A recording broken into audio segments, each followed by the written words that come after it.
Assalamualaikum warahmatullahi wabarakatuh. Perkenalkan, nama saya Rofita Isikoma dari Prodi Pendidikan Fisika Angkatan 2018 Universitas Negeri Semarang. Pada kesempatan kali ini, saya akan membahas mengenai salah satu contoh dari metode pembelajaran berbasis Student Center Learning. Mari kita simak. Nah, bermain peran atau role playing ini adalah metode pembelajaran yang di dalamnya terdapat perilaku pura-pura atau berakting dari siswa sesuai dengan peran yang telah ditentukan, di mana siswa menirukan situasi dari tokoh-tokoh sedemikian rupa dengan tujuan mendramatisasikan dan mengekspresikan tingkah laku, ungkapan, gerak-gerik seseorang dalam hubungan sosial antar manusia. Nah, metode bermain peran ini dapat menimbulkan pengalaman belajar seperti kemampuan kerjasama, komunikatif, dan menginterpretasikan suatu kejadian. Model pembelajaran ini juga menekankan pada keterlibatan emosional dan pengamatan indera ke dalam suatu situasi masalah yang secara nyata dihadapi. Apa saja aspek-aspek bermain peran? Yang pertama, mengambil peran atau role playing. Kedua, membuat peran atau role marking. Ketiga, tawar-menawar peran atau role negotiation. Nah, mengambil peran ini itu tekanan pada ekspektasi sosial terhadap pemeran peran. Contohnya adalah pada hubungan keluarga. Apa yang harus dikerjakan anak perempuan? Atau berdasarkan tugas, misalnya bagaimana seorang agen polisi bertindak dalam situasi sosial. Nah, yang kedua tadi itu membuat peran, role marking, yaitu kemampuan pemegang peran untuk berubah secara dramatis dari satu peran ke peran yang lain dan menciptakan serta memodifikasi peran sewaktu-waktu jika diperlukan. Kemudian yang terakhir yaitu tawar-menawar peran. Nah, tawar-menawar peran ini tingkat di mana peran-peran dinegosiasikan dengan pemegang-pemegang peran yang lain dalam parameter dan hambatan interaksi sosial. Nah, tujuan dari bermain peran ini ada beberapa. Misalnya, satu, memberikan pengalaman konkret dari apa yang telah dipelajari, mengilustrasikan prinsip-prinsip dari materi pembelajaran. Tiga, menumbuhkan kepekaan terhadap masalah-masalah hubungan sosial. Keempat, menumbuhkan minat dan motivasi belajar siswa. Kelima, menyediakan sarana untuk mengekspresikan perasaan yang tersembunyi di balik suatu keinginan. Nah, kemudian langkah-langkah dari metode bermain peran ini itu apa sih?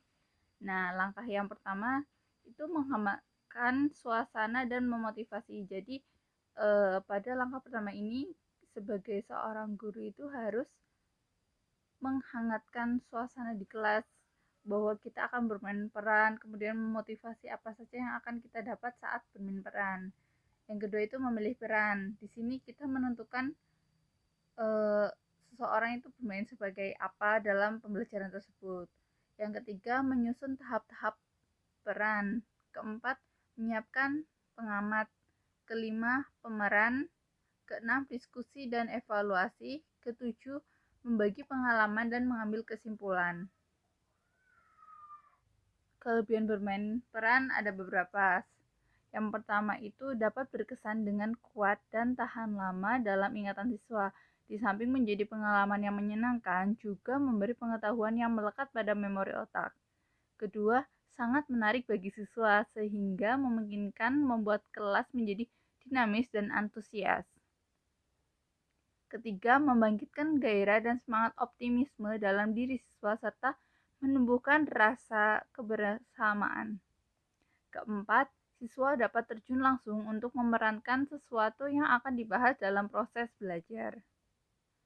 Namun, bermain peran ini juga memiliki beberapa kekurangan, antara lain memerlukan waktu yang relatif panjang atau banyak. Kedua, memerlukan kreativitas dan daya kreasi yang tinggi dari pihak guru maupun siswa, dan ini tidak semua guru memilikinya. Ketiga, kebanyakan siswa yang ditunjuk sebagai pemeran merasa malu untuk memerankan suatu adegan tertentu. Keempat, apabila pelaksanaan role-playing atau bermain peran mengalami kegagalan, bukan saja dapat memberikan kesan yang kurang baik, tetapi sekaligus berarti tujuan pembelajaran itu tidak tercapai. Kelima, tidak semua materi pembelajaran dapat disajikan melalui model bermain peran ini. Untuk contoh metode bermain peran ini, kita dapat berlaku seolah-olah sebagai seorang presenter atau reporter yang menyiarkan berita dari suatu kejadian. Nah, dalam kejadian ini terdapat konsep fisika. Contohnya itu kejadian hujan es. Hujan es ini merupakan salah satu kejadian atau fenomena yang berkaitan dengan fisika atau dapat dijelaskan secara fisika. Mari kita simak berikut. Contoh pembelajaran role-playing pada materi fisika, misalnya kita bermain peran sebagai pembawa berita cuaca yang membawakan berita mengenai hujan es yang terjadi di Nusa Tenggara Timur.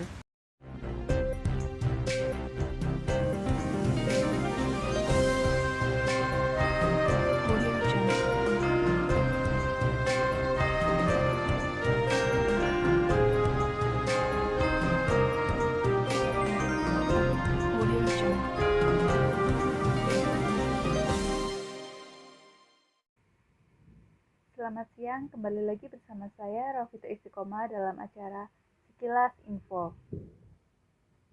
Hujan es ini melanda Kecamatan Mio-Mavo Barat, Kabupaten Timur Tengah Utara, Nusa Tenggara Timur pada Senin 26 Oktober 2020. Salah seorang warga Mio-Mavo Barat, Retno Sila, mengatakan hujan es terjadi pada pukul 2 sore hari.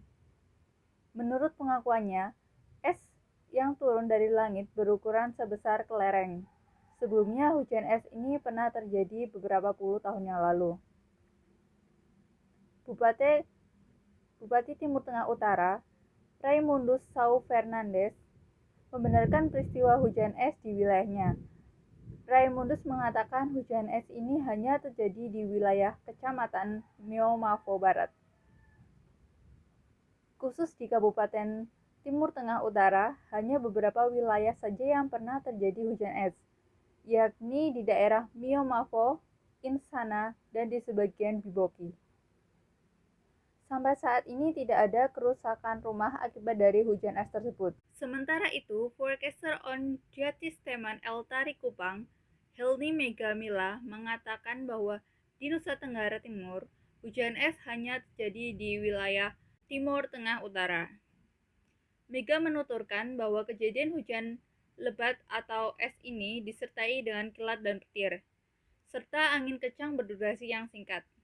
Lebih banyak lagi terjadi pada saat masa transisi musim atau pancaroba, baik dari musim kemarau ke musim hujan atau sebaliknya.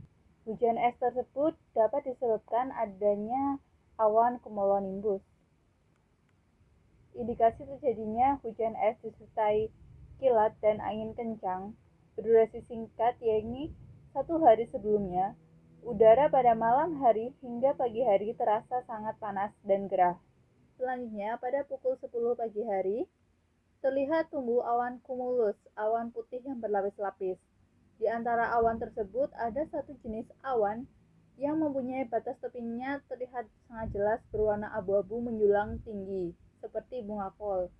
Tahap berikutnya, awan tersebut akan berubah warna menjadi abu-abu kehitaman yang dikenal dengan awan cumulonimbus. Sekian sekilas info pada siang hari ini dan sampai jumpa.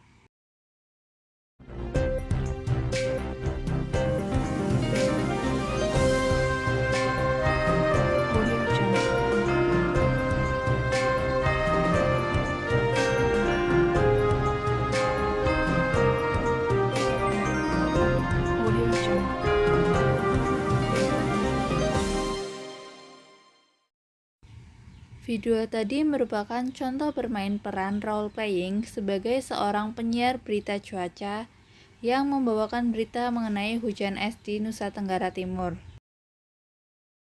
Sekian yang dapat saya sampaikan, kurang lebihnya mohon maaf. Terima kasih. Wassalamualaikum warahmatullahi wabarakatuh.